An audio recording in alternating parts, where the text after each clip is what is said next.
এই প্রথমবার কমলপুর সত্যি সত্যি বিজেপির কমলের পুর না আমাদের রাজন্য বক্র ত্রিপুরার কমলপুর, এই কমলপুরে প্রথমবার বক্তব্য রাখার সুযোগ পেয়েছি। কমলপুর মানে সাহিত্য, সংস্কৃতি এবং শিক্ষায় এই রাজ্যের বহু মহকুমা থেকে এগিয়ে আছেন কমলপুরবাসীরা। আপনাদের কি বক্তব্য দিয়ে আমি বোঝাবো, আমি এখানে বোঝাতে আসিনি। আমি আমার অভিজ্ঞতার কয়েকটি কথা, এই রাজ্যের 20টি বছরের যে অভিজ্ঞতা তার কথায় আমি বলব। এই এলাকার মানুষ, সারা ত্রিপুরার মানুষ আজকে একটা রাজনৈতিক দিশাহীন অবস্থার মধ্যে আমরা দাঁড়িয়ে আছি। পরিবর্তন করতে হবে। 25 বছরের বামপন্থীদের শাসনকে পরিবর্তন করে একটা নতুন সরকার ত্রিপুরায় মানুষ আনার লক্ষ্যে 2018 সালে বিজেপিকে ক্ষমতায় বসিয়েছে। অনেক আশা ছিল মানুষের, বেকার যুবক যুবতীদের আশা ছিল যে বিজেপি সরকারে এলে বিজেপির দেওয়া প্রতিশ্রুতির মতো 50,000 মানুষের প্রতি বছর চাকরি হবে।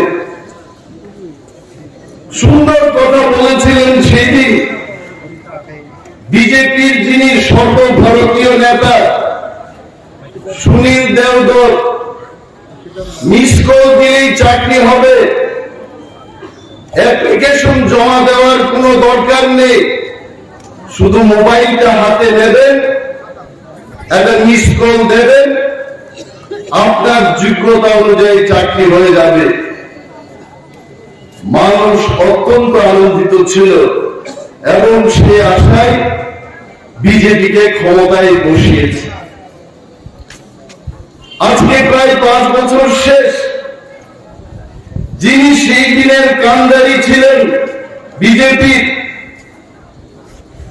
মুখ্যমন্ত্রী বিপ্লব কুমার দেব, উনি দিল্লি থেকে হেলিকপ্টারে এসেছিলেন এবং প্যারাট্রুপার্সের মতো আকাশ থেকে ওনাকে নামিয়ে বলা হলো, এই হবে ত্রিপুরার তোমাদের আগামী দিনের মুখ্যমন্ত্রী। মানুষ বিপ্লব বাবুকে বুকে টেনে বলেছে, হাই বাবু, তুমি আমাদের এই বিপদ থেকে মুক্ত করবে, বেকারত্বের জ্বালা থেকে আমাদের মুক্তি করবে, আমাদের অন্যের সংস্থান করে দেবে। যে রাজ্যে গণতন্ত্র ধ্বংস হয়ে গেছে বলে গণতন্ত্রকে আনবে, তার কান্ধারি তুমি হবে। কিন্তু হলোটা কি? আজকে বিরোধী দল বক্তৃতা করতে পারছে না। যেখানে আমি বামপন্থীদের ভালো বলে বলছি না, কিন্তু 25 বছরের বামপন্থীদের আমলে বিরোধীরা বক্তব্য করতে পারত, পথসভা করতে পারত, রাস্তায় মিছিল করতে পারত। কিন্তু আজকে বিজেপির গণতন্ত্রের শাসনে বিরোধী দলকে মিছিল মিটিং করতে দেওয়া হচ্ছে না। 20 বছরের মুখ্যমন্ত্রীকে ইট পাটকেল দিয়ে ছুড়ে বলা হচ্ছে তুমি মিটিং করতে পারবে না। তাহলে আপনারাই বলুন, গণতন্ত্র নেই বলে আপনারা গণতন্ত্র আনার জন্য বিজেপিকে বসিয়েছেন। আজকে সেই বিজেপি বাইক বাহিনী লেগে আমাদের মিটিং করতে দিচ্ছে না। তাহলে 5 বছরেই যে তার এত অহংকার, এই অহংকারীকে যদি আমরা আরো 5 বছর বসিয়ে দেওয়ার ক্ষমতা দেই, এই অহংকারী দল আমাদের কাউকে ছাড়বে না, এই কথা মনে রাখবেন। সেখানে দাঁড়িয়ে কি প্রমাণের চেষ্টা করছে আমরা 25 বছরের সিপিএম কে দেখেছি, 30 বছরের কংগ্রেস শাসনকে দেখেছি, 5 বছরের ত্রিপুরায় বিজেপির শাসনকে আমরা দেখেছি।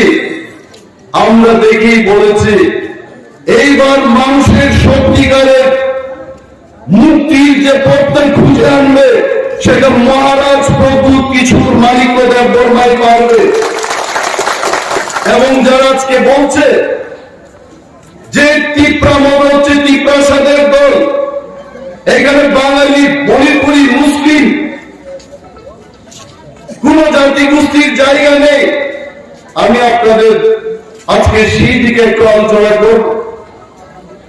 টিপ্রাদের বাঙালিদের সাথে কোনো প্রবলেম নেই, আজকেও নেই।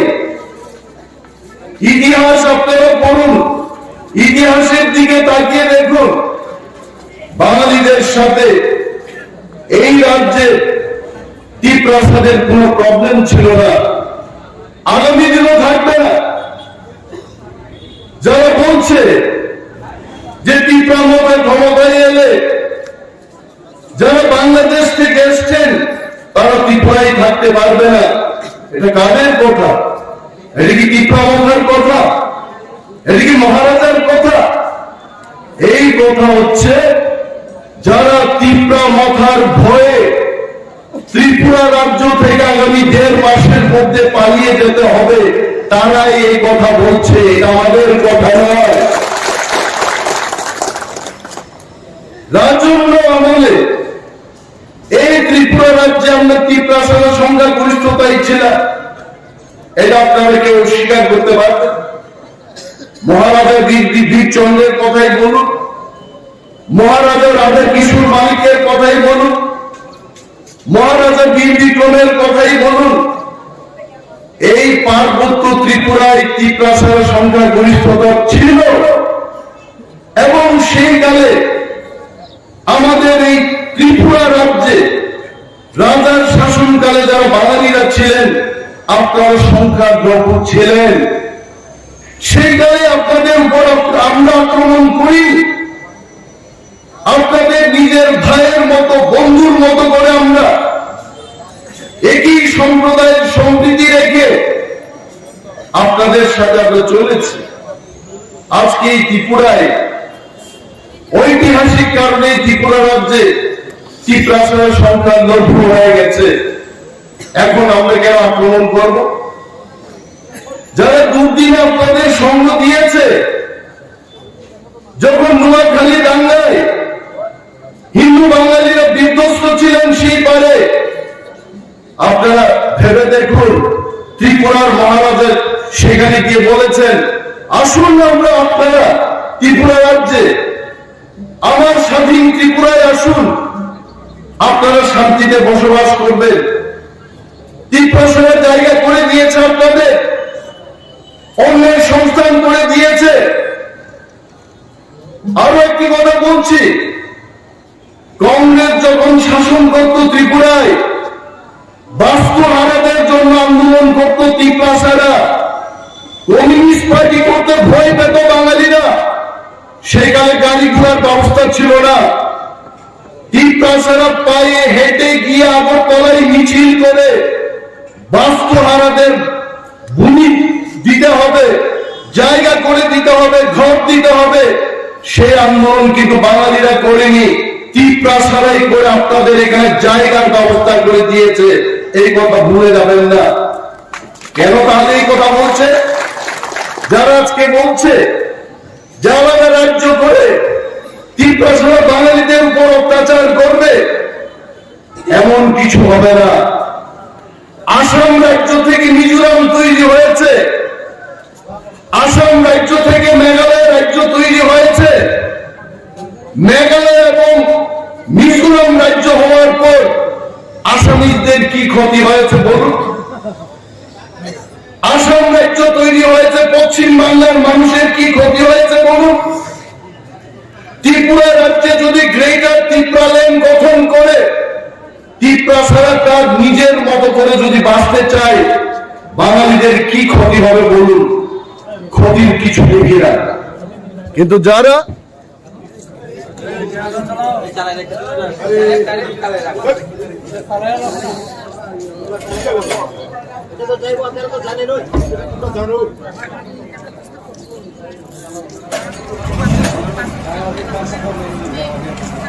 কিন্তু যারা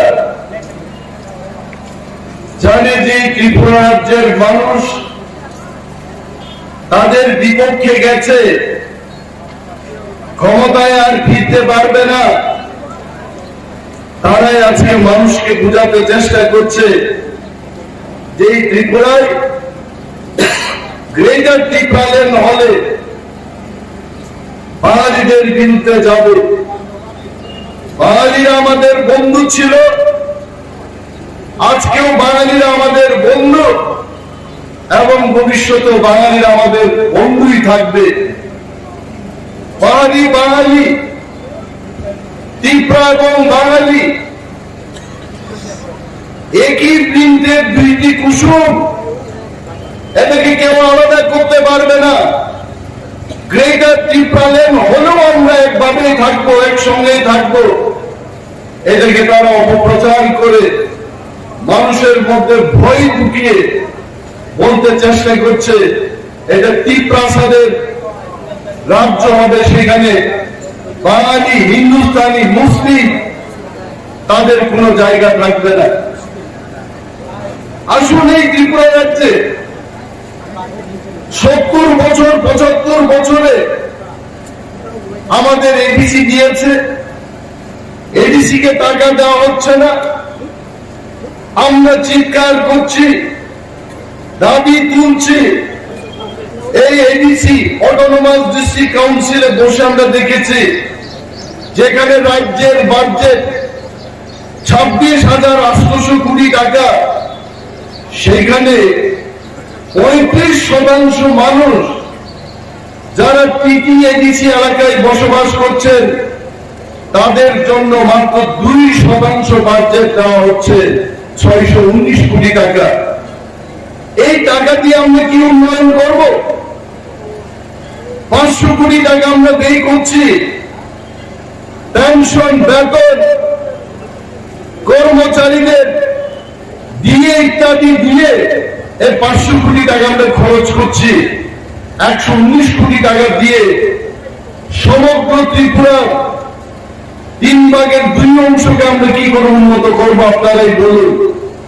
সেখানে দাঁড়িয়ে ত্রিপুরা রাজ্যে মহারাজা প্রদ্যুৎ কিশোর দেববর্মার নেতৃত্বে আমরা এইবার একটা দল গঠন করলাম, যে দলের নাম ত্রিপুরা মথা, এবং ত্রিপুরা মথাকে পাহাড়ি বাঙালি সবাই মিলে আমরা ত্রিপুরা রাজ্যে নতুন রাজনৈতিক দিশা দেওয়ার চেষ্টা করব, যেখানে গরিব মানুষের কথা বলার জায়গা থাকবে, যেখানে গণতন্ত্র থাকবে, সব দলের সব বর্গের মানুষ কথা বলতে পারবে।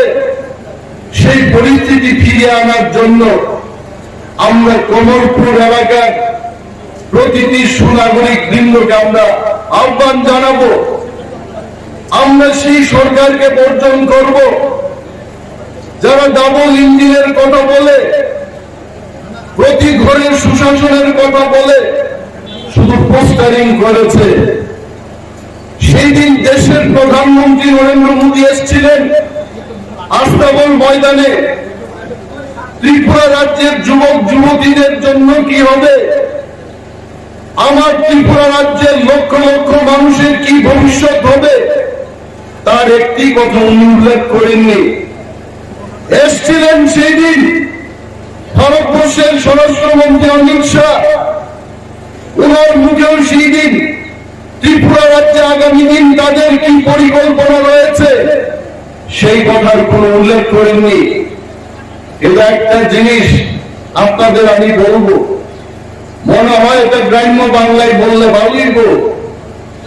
আগে আসামের তৎকালীন ফাইন্যান্স মিনিস্টার হেমন্ত বিশ্ব শর্মাই ছিলেন 2018 সালে।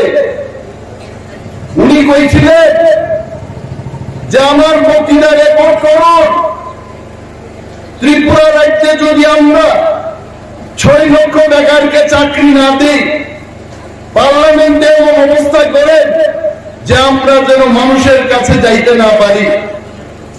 সেই দিন আসামের সেই অর্থমন্ত্রী, এখন মুখ্যমন্ত্রী আসামে, উনি রথের যাত্রায় আইছেন, বেকারদের একটা কথা নাই।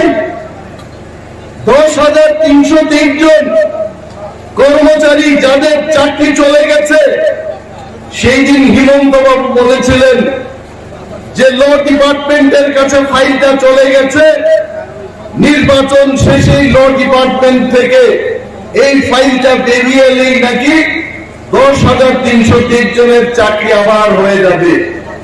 কোথায় সেই চাকরি হলো? মিথ্যা কথা বলেছেন সেই দিন হিমন্ত বাবুরা। আরো বলেছেন যে রেগার শ্রমিক, রেগার কাজে যারা যুক্ত এবং সর্বশিক্ষার কর্মচারীদের চাকরি পাকাপাকি হয়ে যাবে। 5 বছরে কি হইছে না। এই কারণে ত্রিপুরা রাজ্যের সমস্ত অংশের মানুষ এখন গ্রামে গেলে মা বোনেরা কইতাছে, আমরা তো গ্রামে যাই, আমরা বিজেপিদের মন্ত্রীরার মতো গাড়ি টায়া খালি রাস্তা রাস্তা ঘুরে আমরা আগরতলায় যাই না, পায়ে হাঁটি, কখনো চপ্পল করি আমরা পায়ে হাঁটি, গ্রামে যাই, মানুষের সাথে কথা বলি। এখন মানুষের প্রশ্ন, বাবু এই যে পোস্টার লাগাইছে নরেন্দ্র মোদী, ঘরে ঘরে সুশাসন নিতে, কুত্তা পেচ্ছাপ করে নরেন্দ্র মোদীর চেহারার মধ্যে কুত্তা পেচ্ছাপ করে, কি লাভ আছে এইসব পোস্টার লাগাইয়া? একটা ফ্লেক্সের দাম 300 টাকা মিনিমাম। আজকে ত্রিপুরার মধ্যে যদি এরা 1 থেকে 2 লক্ষ এরকম ব্যানার লাগায়, কত কোটি টাকা খরচ করে সুশাসনের গুণ গাইতেছে এরা। কি সুশাসন দিছে কেউ রে? জানালা দিছে, দরজা দিছে, পায়খানার ঘর দিছে। আরে বিজেপির আমলে বিজেপির নেতারা, আজকে এখানে একজন বিজেপির নেতা প্রশান্ত সিংহ, আমার জানা মতো এই লোকটা শিকার বিধি খাওয়ানোর টাইমের কোনো পাওয়ার ছিল না, আজকে 2 তালা বাড়ি করতে। এটা কার টাকা? জনগণের লেট্রিনের টাকা, সেটা খাই নিতে, সব লেট্রিন পাইছে না মানুষ। তারপরেও কয় আমরা সুশাসন করছি। কি সুশাসন হইতে? সুশাসন তখনই হইতো যদি প্রত্যেক বছর 50,000 বেকারের রোজগার হইত। তখন আমরা কইতাম না বিজেপি আসার পর আমার এই ত্রিপুরা রাজ্যের মধ্যে 2-3 লক্ষ বেকারের চাকরি হইছে না। ত্রিপুরার পূর্বতন মুখ্যমন্ত্রী বিপ্লব বাবু কইছেন, একদিন আমি টিভি খুইলা দেখি হিন্দিতে কইতাছেন ত্রিপুরা মে যাহা জায়গা, আমার তো মাথা খারাপ হয়ে গেছে। ত্রিপুরার নাই কোনো সমুদ্র, নাই কোনো বড় নদী, ত্রিপুরার এমন কোন নদী নাই যে নদী অনিমেষ দেববর্মা পাই দিতে পারতো না, এমন কোন বড় নদী নেই ত্রিপুরার মধ্যে। এটার মধ্যে বলে জাহাজ ঢুকলো ত্রিপুরায়। এরপরে টিভির মধ্যে 1 মাস বাদে উদ্বোধনী প্রোগ্রাম দেখাইয়া একটা জাহাজ দেখাইলো। জাহাজটা কিনা জানেননি? বাংলাদেশ থেকে 50 বস্তা সিমেন্ট নিয়ে বড় নৌকা সোনাপুরা এইতে, এইটা বলে জাহাজ। মিথ্যা কথা কোয়ার জন্য এদের মতো উস্তাদ আর কেউ নাই। এই কারণে মানুষ বলে ঝুমলা। মানুষকে কিভাবে মিথ্যা কথা বলা যায়? যে যার পারে মিথ্যা কথা। ভিশন ডকুমেন্ট আগে কি ছিল? ওই ত্রিপুরার ভিশন ডকুমেন্ট আমরা তৈরি করেছি। ত্রিপুরা আগামী 5 বছরে কিসের রাজ্য? হীরার রাজ্য। আমি আগে মানিক বাবু যখন মুখ্যমন্ত্রী ছিলেন, মানিক সরকার, তখন ওনারা বক্তৃতা করতেন ওই ত্রিপুরা স্বর্ণের যুগ, মানে ঘরে ঘরে সোনার সোনা, সোনার কোনো দাম নাই, স্বর্ণ যুগ। এরপরে এরা কইল বিজেপির আমলে বলে হীরার যুগ। আমি আসলে গরিব ঘরের ছেলে, সোনা রূপা কিনার আমার কোনো পয়সা নাই। একদিন আমি তানিশ টাটা কোম্পানি মহিলাদের চুড়ি, তারপরে আংটি এইসব কিনার একটা দোকান আছে, এটার নাম তানিস। এটার মধ্যে ঢুকলাম, জিগাইলাম একটা সোনার আংটির দাম কত? 58,000 টাকা। আর একটা জিগাইলাম একই সাইজের একটা হীরার আংটি বাই করে দিছে 3.5 লাখ টাকা। তার মানে আমি বুঝলাম সোনার চেয়ে হীরার দাম বেশি। আমার কথা হলো স্বর্ণ যুগের চেয়ে হীরা যুগ ভালো হওয়ার কথা। সারা ত্রিপুরা রাজ্যের মধ্যে সমস্ত রাস্তাঘাট ভাঙা, এই রাস্তার নাম হইছে পাউডারের ফ্যাক্টরি। শুধু ধুলা আর ধুলা, কিচ্ছু নাই। আপনি যেখানেই যাইবেন, যার কোমর ব্যথা, মরবেন আপনারা। গাড়ির মধ্যে গাড়ি ডান্স দিতেছে। এই 18 মুড়ো পাহাড়ের মধ্যে আজকে শুধু কাঠ চলে। আরে মানুষ রাশিয়া থেকে ক্রেন কানে, জার্মানির থেকে মাটি কাটার মেশিন আইনা 2 বছরের কাজ 3 মাসে শেষ করে। আর বিপ্লব বাবু মানিক শাহদের সরকার আজকে 2 বছর ধরে খালি মাটি কাটতেছে, মাটি কাটতেছে। টাকাগুলো গেল কই? আমার কাছে যা খবর, প্রথম ধাপের যা টাকাই ছিল এটা নেতারা নাকি করে সব গিলা হইছে, এখন আর টাকা নাই। দ্বিতীয় কিস্তির যা টাকাই বইটা দিয়া কাজ করব। আপনারা কি স্বর্ণের যুগ ফালাইয়া এই মিথ্যার গিরা যুগে থাকতে চান? যদি নাই থাকতে চান, কমলপুর বাসীরা বুদ্ধিজীবী শিক্ষিত লোক, এখানে আপনাদের বুঝিয়ে বলার কোনো দরকার নাই। আপনারা বাড়িতে বলে সারা পৃথিবীর কথা ভাবতে পারেন, এই ক্ষমতা আপনাদের আছে। আপনারা ভাবুন এইবার, এই সরকারকে যদি আমরা আনি, এখানে শ্রমিক মেহনতি মানুষ বাঁচবনি? একটা লোকের বাঁচার কোনো উপায় নাই। বাইক বাহিনীটা হেলমেট পইরা এটার মধ্যে গোটা দিয়া বাড়ি দিলেও তো হেলমেটটা বাঁধতে পারতেন না। একটাই আছে, এইবার গরম লোহার শেক দিয়া এটা কানের এই দিক দিয়ে খালি গুটা মারবেন, তখনই ঠিক হইব। আর টিপা মোটা এটার জন্য আমরা প্রস্তুত। আমরা আগে আগেই বলে রাখি, টিপা মোটার সাথে যদি আপনারা লড়াই করতে চান, আসুন, we have no problem। আমরা সারা ত্রিপুরায় আমরা প্রস্তুত। বিধানসভা নির্বাচনের জন্য আমরা প্রস্তুত। Please declare the election. Village কমিটির নির্বাচন করে না। কেন করে না? কারণ ভিলেজ কমিটির নির্বাচন করলে বিজেপি ভারতবর্ষের মধ্যে এই ত্রিপুরা রাজ্যে ত্রিপুরা মোটার কাছে গুহারা হাত, এই ভয়ে এরা নির্বাচন করে। আর পারলে কিন্তু করোনা ভাইরাস দুকায়া এইবারও বিধানসভা নির্বাচন পিছায়া দেয়, কিন্তু পারছে না। 15 দিন আগে, 1 মাস আগে একটা জিগির তুলছিল, ওই আবার ওমিক্রন আইতেছে, সাংঘাতিক ডেঞ্জার। এটা বলে শরীরের মধ্যে ঢুকলে 48 ঘন্টার মধ্যেই বলে নাই, লোকটা শেষ। তো কই দেখি মানুষ বিনা মাস্ক পইরা খোলা বাজারে পান খাইতেছে, সিগারেট ফুটতেছে, একটা মানুষ মারা গেল না, পারলো না। আসলে কি জানেননি? এটা ওমিক্রন বা করোনা ভাইরাসের ভয় না, ভয় হইছে মহারাজ প্রদ্যুৎ কিশোরের ভয়। এই মহারাজ থাকতে এরার ক্ষমতায় এইতো না, বাবুরা বুঝা লইতে। আপনারা লক্ষ্য করবেন, আপনাদের এলাকার মন্ত্রী বাবুর বিরুদ্ধে আমি কথা বলবো না। মন্ত্রী বাবুর বিরুদ্ধে আমার একটাই কথা আছে, এই ধুলাবালির রাস্তার মধ্যে আয়া তাইনের উপরে শ্বাসকষ্টের একটা প্রবলেম আছে। এই রাস্তার মধ্যে এত তাইনের শ্বাসকষ্ট আরো বাড়বো। আরে বাবু, অন্তত সারা ত্রিপুরার মানুষের কথা চিন্তা নাই করলেন, অন্তত নিজের বাড়িতে আসার রাস্তা আগরতলা থেকে কমলপুর এটা তো তাড়াতাড়ি ভালো ভালো করতেন। করছে না। কেন করছে না? কারণ আগাম আগেই চেক নিয়ে রয়েছে। এখন কইলেও করতো না। कॉन्ट्रैक्टर कोई कॉन्ट्रैक्टर कोई को अरे साहब सब तो आपको दे दिया, अभी वहां से दिल्ली से जब पैसा आएगा तब हम कर देंगे ना, তখন আর কথা কইতে পারে না।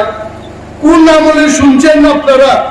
ডিডব্লিউএস দপ্তরে, ওয়াটার এবং স্যানিটাইজেশন দপ্তরে এই কমলপুর মহকুমায় বহু ইঞ্জিনিয়ার আমার কাছে গিয়ে বলল যে চাকরি রিজাইন দিয়ে দেব। যুব মোর্চার লিডাররা কি ইঞ্জিনিয়ারদের চাকরি চায়, টাকা চায়, বা টাকা তুললে আমাদের দিয়া দাও, আমাদের প্রোগ্রাম আছে। এইভাবে যদি সরকার চলে, সরকারের গড়ের তালা ভাঙ্গা অর্থ লুট করছে একমাত্র বিজেপির সরকার, আর কেউ করছে না। বামপন্থীরা খাইছে ঠিকই, কেমনে খাইছে জানেননি? দুধ ছাড়া,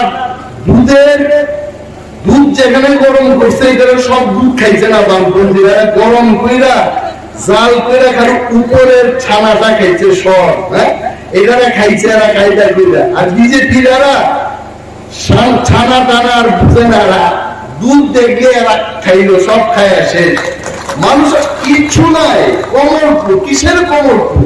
এটা কি কমলপুর? আমি ভাবছিলাম কমলপুরে গেলে বুঝে একটা ভালো বিল্ডিং ঘর থাকবো, দোকানপাট থাকবো। এইটা তো 88 বছরের বৃদ্ধা মহিলার চেহারার মতো কমলপুর। এইখানে কমলপুর, এইখানে মন্ত্রীরা কই জানি পাঠাইছিল কুইন পাইনাপেল কমলপুর থেকে 2 ট্রাক না 3 ট্রাক পাঠায় স্বপ্ন দেখাইছিল যে সৌদি আরবে কমলপুরের আনারস যাইব, কমলপুরের আনারস চাষিরা এখন কোটিপতি হইব। 5 ট্রাক পাঠায় আর এখন ট্রাকের নাম হলো নাই। কি করতেছে? এইরকম জুমলা আমরা চাই। আমাদের তীব্রমাতার পরিষ্কার বক্তব্য, বেকারদের কর্মসংস্থান আমরা করব। ত্রিপুরা রাজ্যে সমস্ত অংশের মানুষের মধ্যে সম্প্রীতি আমরা রক্ষা করব। ত্রিপুরাদের অধিকার ত্রিপুরাদের হাতে তুলে দেব, বাঙালিদের অধিকার বাঙালিদের হাতে সুরক্ষিত থাকবে। কেউ খাওয়ায় ত্রিপুরারা খাওয়া দেওয়ার জন্য বাঙালির পকেট কাটতেই নাকি? কাটতেই তো না, দিল্লির সরকারি ব্যবস্থা করে দিব। মিজোরামের টাকা কি ত্রিপুরার মানুষের পকেট কাটতে মিজোরামে যায় না। এখানে যদি 2টা রাজ্য হয়, এটা কেন্দ্রীয় সরকারের টাকাই চলবে। এখানে আগরতলার মানুষের টাকা কাইটা কমলপুরের জন্য কিছুই করা, যার বাজেট আছে, এটা বুঝতেই বা আমাদের এই কথা। তবে যাই বলুন, এইবার বিশেষজ্ঞদের মত, আমাদেরও মত, তীব্রমাত্রার এই অভিমত যে আগামী বিধানসভা নির্বাচনে আমরা কমলপুর, পানিসাগর, মোহনপুর, কল্যাণপুর, প্রমুতনগর, মাতার বাড়ি ইত্যাদি জেনারেল সিট এবং এসসি সিটে আমরা লড়াই করব। এবং তীব্রমাত্রা এককভাবে এই অঞ্চলের মানুষের সমর্থনে 34 থেকে 38টা সিট আমরা দখল করে ক্ষমতায় আমরা বসবো। আর আপনারা প্রস্তুত থাকুন, এই যুদ্ধে আমরা জয়লাভ করে ত্রিপুরার মানুষের অধিকার তাদের হাতে আমরা তুলে দেব। আজকে আমাদের অনেকেই বলে কংগ্রেস আর সিপিএম এর একটা মঞ্চ হইতেছে। রাজনীতিতে মঞ্চ হইতেই পারে। এককালে তো সিপিএম এর গ্রাম প্রধান কংগ্রেসের ওই এলাকার কোন নেতাকে উপায়িত রামদাও দিয়ে। সুধীর দাস প্রাক্তন মন্ত্রী মারা গেছেন, সুকুর দাস না সুধীর দাস, সুরমা বিধানসভা কেন্দ্রে। তাই না আমরা আগে, আমি এমএলএ থাকতে প্রয়াত রবীন্দ্র দেববর্মা প্রাক্তন মন্ত্রী কইত রামদাও। আমি জিগাইলাম, দাদা আপনি মাননীয় মন্ত্রীকে রামদাও বলছেন কেন? কারণ এটা বিরোধী দলের সুধীর দাস খালি রামদাও নিয়ে উপায়িত আগে। তো কংগ্রেস এবং সিপিএম এর তাদের যে পূর্বের ইতিহাস একজন আর একজনের দেখতে পারত না। কংগ্রেসের আমলে সিপিএম এর এরালে আর্থিক গুড়া গুইরালি ছিল। সিপিএম এর নেতারা ত্রিপুরা রাজ্য থেকে বাইকা, কেউ কলকাতা, কেউ বাংলাদেশ, কেউ শিলচর, এমনও কেউ বাইকে গেছে ত্রিপুরা থেকে পুনাতে গিয়ে আর আয় না। এই ইতিহাস আপনারা ভুলে যায় না। আমরা এমন কোন অ্যালায়েন্স করব না যে অ্যালায়েন্স এই ত্রিপুরা রাজ্যে ত্রিপুরা সাগর বাঙালিদের ক্ষতি হবে। এই ধরনের অ্যালায়েন্স আমরা করব না। আমরা সেই অ্যালায়েন্স করব যে অ্যালায়েন্সটা করে ত্রিপুরা রাজ্যে পার্মানেন্ট কনস্টিটিউশনাল সলিউশন আসবে, যেখানে ওয়ানসা এবং তিপ্রাসা চিরতরে যেন আমরা হাসি মুখে থাকতে পারি, এই ধরনের অ্যালায়েন্স আমরা করব। আরে ইলেকশন শিক্ষা একটা সুরে বাগাইতে গিয়া আর একটা সুরের লোকে আমার অ্যালায়েন্স করতেই এইটা কিন্তু এটা ঠিক না। একটা হারাম দাদারে আমরা বাগাইতে গিয়া আর একটা হারাম দাদার সাহায্য দিতে দিব, এইটা আমাদের লক্ষ্য না। আমরা চাই আমাদের দেশে সেই সরকার হবে কবে যে সরকার মানুষের সাথে কাজ করবে। সেই সরকার একমাত্র তীব্রামথায় আপনাদের উপর হাত দিতে পারে। কেন আমরা পিছিয়ে পড়লাম? শ্যামল সরকার এখানে বসে আছে, টকবগে যুবক, গ্রাজুয়েট একটা লোক, সুরমাই কাজ করছে। কেন? আমরা জানি 75 বছরে সুরমা উপেক্ষিত, কিছু একটা হোক। কেন আজকে আমরা বিশ্বজিৎ বাবুদের বলছি আপনারা এগিয়ে চলুন, দিকে দিকে প্রচার করুন, তিপ্রাসা, ওয়ানসা, ভুগিসা, থুরচা সব একত্রিত ভাবে আমাদের নামতে হবে। আরে মুসলমানদের কথা বলি, আপনাদের প্রিয় খাদ্য হচ্ছে গরু মাংস। এটা সারা বিশ্ববাসী জানে, এটা ত্রিপুরার মানুষ জানে নাকি? কইতে গরু রক্ষক বাহিনী তৈরি করেছে, গরু রক্ষা করতেই। কে আগে রক্ষা করতেন না? কংগ্রেস যখন দেশ চালাইছিল জওহরলাল নেহরু, লাল বাহাদুর শাস্ত্রী, ইন্দিরা গান্ধী, তখন কেন আপনারা গরু রক্ষক করছেন না? ক্ষমতাতে বয়ে এখন পিঠে না গরুর মাংস খাওয়া যাবে না। কালকে তারা কইতে পারে উত্তর প্রদেশের বিজেপি নেতারা যারা বিয়ে সাথী করে না, যুগি টুগি নাম দেয় এরা কইব আমরা তো নিরামিষ খাই, মাছও খাওয়া যাবে না। তখন কি অবস্থা হইব? শুকরের মাংস খাওয়া যাবে না এই কথা বললে তখন আমাদের কি অবস্থা হবে? এইটা রাজনীতি না। ধর্মের উপর রাজনীতি হয় না। রাজনীতি সেখানেই করতে হবে যেখানে জনগণের স্বার্থে, জনগণের জন্য কিছু একটা পরিকল্পনা করা, কাজ করা, তার মুখেই কিন্তু রাজনীতির উত্থান। এবং সেই রাজনীতি তীব্রামথা করবে এবং সেই সরকার তীব্রামথায় আনবে। ত্রিপুরা আরো কিছু কইতাম নি, অনেক কইলাম। আমার বাসাতে 3টার সময় আরো একটা প্রোগ্রাম আছে। সত্যিই আনন্দিত যে কমলপুরে এই প্রথমবার আপনাদের মাঝে বক্তৃতা করতে পেরেছি। এবং নিশ্চিত থাকুন, মানুষ ভয় পাবেন না। আপনারা নিজের ভোট নিজে দিন, যাকে খুশি তাকে দিন, একটা স্লোগান ছিল। গরিব মেহনতি মানুষের স্বার্থে, রাজ্যের মানুষের স্বার্থে, এটা আমাদের বিনম্র অনুরোধ থাকবে। আপনার ভোট, আপনি ভয় পাবেন না। গণতন্ত্রে আমাদের ভোটাধিকার, এটা ধ্বংস করতে দেবেন না। এই ভোটটা দেবেন, পবিত্র ভোটটা তীব্রামথার পক্ষে দেবেন। এবং প্রতি ঘরে যে সুশাসনের কথা বলছে, এই সুশাসন তীব্রামথা আপনার দরজায় গিয়েছে, এই সুশাসন দেবে, এটা আমাদের কথা। এবং কোন মানুষ, কোন সম্প্রদায় সে যেন বঞ্চিত না হয়, তার অঙ্গীকার নিয়ে আমরা কাজ করছি। এটা আমাদের প্রতিশ্রুতি থাকবে। মহারাজ প্রদ্যুৎ কিশোর মালিক আমার বক্তব্যের আগে আমাকে ফোন করেছেন যে কমলপুর বাসীদের জন্য আমার অসংখ্য ভালোবাসা, এটা জানাবে। আমি যদিও শিলংয়ে আছি একটু, এবং নির্বাচনের সময় উনি এখানে আসবেন, ক্যাম্পেইন করতে আসবেন এবং আপনাদের মাঝে উনি কথা বলবেন।